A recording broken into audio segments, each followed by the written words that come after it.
Ahora bien, yo quiero, entrando al tema de que ha comentado el señor Saito, agradecer esta amable invitación hecha por este prestigiado Club Nacional de Prensa y compartir algunas reflexiones sobre las transformaciones que estamos impulsando en México y nuestra relación con Japón al respecto de este proceso. Desde el inicio de mi gobierno nos planteamos transformar a México en una nación más desarrollada, más justa, más próspera, y por eso trabajamos en distintos frentes.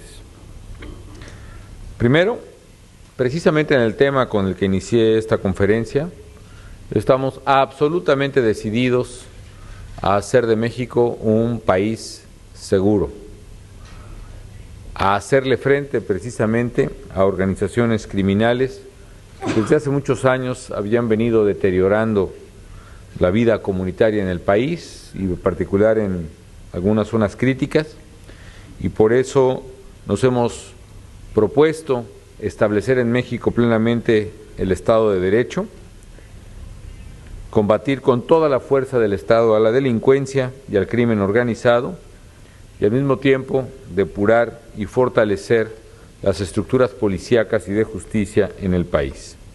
Queremos un México con instituciones de seguridad más fuertes y profesionales, y por ello hemos impulsado una acción decidida precisamente para actuar en contra de los grupos criminales. Al mismo tiempo, hemos hecho una reforma al sistema de justicia penal en México para avanzar a juicios orales con mucho mayor transparencia y mucho mayor equidad, y paralelamente estamos fortaleciendo y reconstruyendo las instituciones policíacas nacionales y estamos en vías de construir una policía nacional fuerte, confiable, bien entrenada y capacitada para garantizar el Estado de Derecho en el país. Es una tarea que nos hemos propuesto y sabemos es de mediano plazo, pero que es necesario hacerla para poder garantizar un mejor futuro para México. En segundo lugar, estamos impulsando cambios de fondo para fortalecer el aparato productivo nacional. Déjenme decirles que México, por el tamaño de su población, por el crecimiento de su economía, está llamado a ser una de las 5 economías más grandes del mundo. Para el año 2050, Goldman Sachs y otros analistas estiman que las 5 economías más grandes del mundo serán en este orden: China, Estados Unidos, India, Brasil y México. Y nosotros sabemos que tenemos que aumentar la competitividad y la productividad de México para que eso se haga realidad y beneficie a nuestros pueblos. Es por ello que hemos iniciado una serie de reformas en estos años que buscan fortalecer el entramado institucional. Ya he hablado de lo que estamos haciendo en materia de justicia y seguridad, pero en particular ahora me referiré a otras reformas que hemos hecho en otros planos. Como ustedes saben, México depende enormemente del ingreso del petróleo y del gas natural. Somos un país petrolero, pero hemos hecho un esfuerzo para independizar cada vez más las finanzas públicas del ingreso petrolero, y por ello hemos emprendido una reforma fiscal que nos permite aumentar los ingresos no petroleros de las finanzas públicas federales en casi 2 puntos del Producto Interno Bruto. Por otro lado, hemos propuesto y hemos contado con el apoyo del Congreso de la Unión para una muy importante reforma en materia de pensiones. Hemos logrado que las pensiones de los servidores públicos, que en México suman casi 2 millones de personas, pasen del sistema tradicional solidario, como se llama, el llamado Pay as you go, a un sistema de cuentas individuales,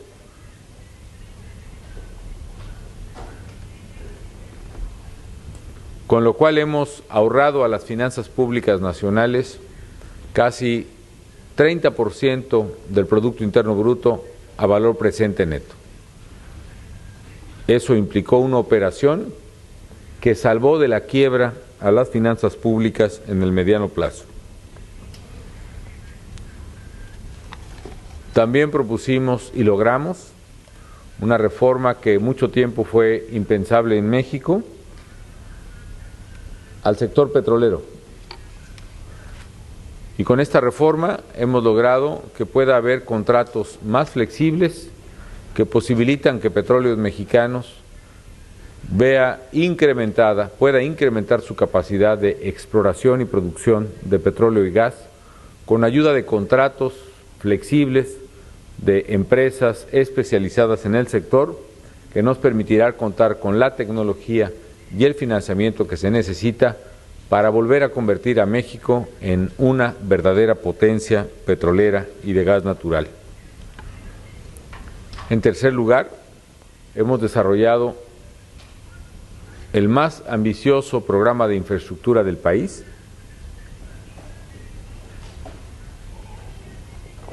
que ha incrementado de 3% a 5% la inversión pública y privada en carreteras, en puertos, en aeropuertos, en telecomunicaciones, en obras de agua, en obras de energía.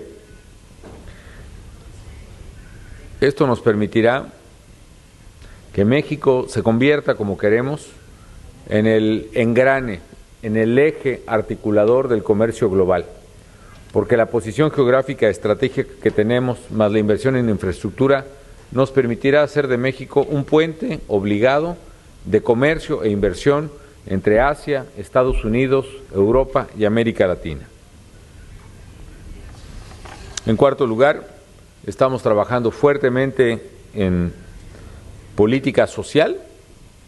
Tenemos una política a través del programa de oportunidades que permitirá una transferencia directa y vinculada a incrementar la calidad de educación y salud de el 30% de los mexicanos de menores ingresos, con lo cual estamos en condiciones de poder sacar de pobreza extrema a la mayor parte de la población que vive en ella y poder erradicarla de continuar esta política en la próxima década.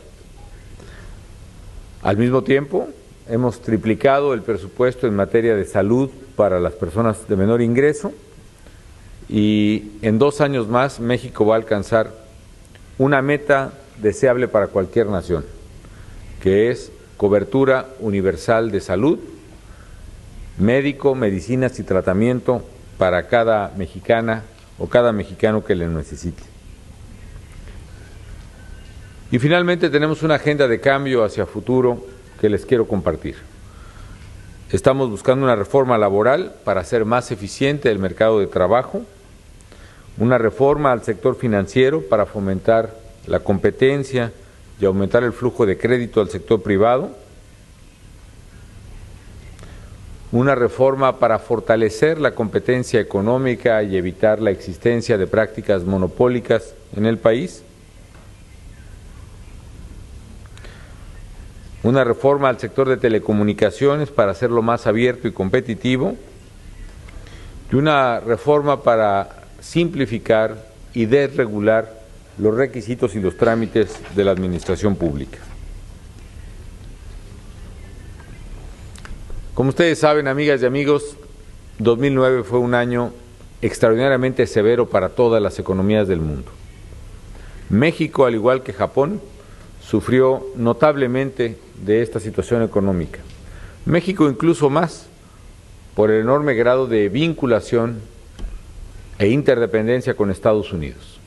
La economía mexicana se contrajo, cayó casi 7% del Producto Interno Bruto.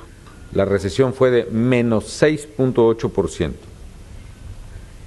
Sin embargo, este 2010 presenta muchos mejores augurios para nosotros. El Fondo Monetario calcula un crecimiento del 4% como mínimo de la economía mexicana. Nuestras exportaciones ya se han recuperado a tasas de casi el 16% en el último trimestre del año pasado. Y a pesar de que la crisis ha sido la más severa que ha tenido México, la pérdida de empleo formal el año pasado no rebasó el 1% y cerramos el año con todo y crisis con una tasa de desempleo de 4.8%, una tasa alta, pero significativamente menor a lo que pudo haber sido dado el tamaño de la crisis. ¿Por qué razón? Porque tomamos políticas contracíclicas para preservar el empleo, para crear empleos temporales en la gente más pobre, para subsidiar la permanencia de trabajadores de manera temporal en el sector exportador y sobre todo una política muy agresiva de financiamiento a pequeñas y medianas empresas que nos permitió sostener la fuente de trabajo de millones de familias mexicanas. Hoy México es más competitivo, de acuerdo con distintos índices. Por ejemplo, el índice de inversión extranjera de A.T. Kearney mejoró 11 lugares en el índice de confianza de inversión extranjera. De acuerdo con este índice, México está en el lugar 8 de los 25 destinos más atractivos para la inversión. Y de acuerdo con otros indicadores, el costo de producir manufacturas en México ya es, después de la crisis y por la depreciación del tipo de cambio y el alza en costos de transporte de otras zonas del mundo, México es más competitivo que Brasil, India y China en la producción de manufacturas para su exportación al mercado de Estados Unidos. México, pues, está en un proceso de transformación profundo e intenso y queremos una economía competitiva y generadora de empleo. Finalmente, para referirme al tema segundo que mencionó el señor presidente, quiero mencionar que México tiene un compromiso franco y abierto con el medio ambiente. Somos la única nación en desarrollo que ha presentado 4 comunicaciones nacionales sobre emisiones de gases de carbono a las Naciones Unidas. Fuimos la primera que presentó una estrategia y un programa nacional de combate al cambio climático. Fuimos la primera nación en desarrollo que se comprometió unilateralmente e incondicionalmente a reducir sus emisiones de carbono en 50 billones de toneladas para el año 2012, y recientemente hemos presentado un compromiso en Copenhague de reducir 30% de nuestras emisiones para el año 2020 respecto de nuestra línea de base, de acuerdo con la tendencia que hemos registrado. En los últimos 3 años hemos promovido la plantación de casi 500,000 de árboles en México, con lo cual por primera vez la superficie forestal y de selva tropical de nuestro país, que se reforesta y conserva, es mayor que la superficie que se deforesta y deteriora por usos inapropiados de agricultura o incendios forestales. Tenemos en la meta en mi gobierno de duplicar el volumen de agua residual tratada, en la cual participan importantes empresas japonesas como Mitsui, y refrendamos nuestro compromiso por lograr un acuerdo vinculante contra el cambio climático para la COP16 que tendrá lugar en México. No será fácil, hay reglas procedimentales y resistencias de muchos países que han impedido hasta ahora que se pueda llegar a un acuerdo vinculante en las sucesivas conferencias de las partes, pero yo confío en que abriendo una negociación transparente e incluyente y sobre todo sumando la voluntad de países comprometidos con el medio ambiente, como es el caso de Japón en los países desarrollados y el caso de México en los países en desarrollo, podremos dar un paso sustancial en la COP16 a celebrarse en México. Finalmente, amigas y amigos, a 4 siglos de amistad entre México y Japón, nos hemos convertido, como platicamos ayer con el primer ministro Yukio Hatoyama, en socios estratégicos globales. No solo hemos acordado intensificar nuestro intercambio comercial entre México y Japón, el primer ministro y un servidor, sino que acordamos actuar globalmente en diversos temas distintos a lo económico. Trabajar juntos en propósitos que compartimos, como por ejemplo el desarme nuclear y la paz mundial, la lucha contra el cambio climático y el logro de un acuerdo vinculante para lograrlo, la ampliación del comercio mundial a través de la ronda de Doha, buscando su rápida conclusión y cumplimiento, y el respeto a los derechos humanos y la democracia en todo el mundo. Somos socios con Japón en diversos foros. En el foro de APEC, que tendrá lugar en su próxima misión aquí mismo en Japón, y a la cual asistiremos. Somos socios en el grupo de los 20, donde hemos colaborado para medidas inmediatas de alivio a la crisis mundial el año pasado con Japón. Somos socios en las cumbres del G8 y del G5. Somos además integrantes ahora en el Consejo de Seguridad de las Naciones Unidas, y esto 400 aniversario del inicio de la amistad entre nuestros pueblos, Japón y México, es a la vez el inicio, estoy seguro, de una nueva etapa mucho más fructífera y mucho más cercana entre México y Japón, que estoy seguro redundará en beneficio de nuestra gente. Agradezco nuevamente su atención y la oportunidad de poder dialogar con ustedes, y desde luego me pongo a sus órdenes para las preguntas que sirvan formularme. Y desde luego agradezco personalmente al señor Ciro Saito, presidente de este Club Nacional de Prensa, su hospitalidad. Muchas gracias.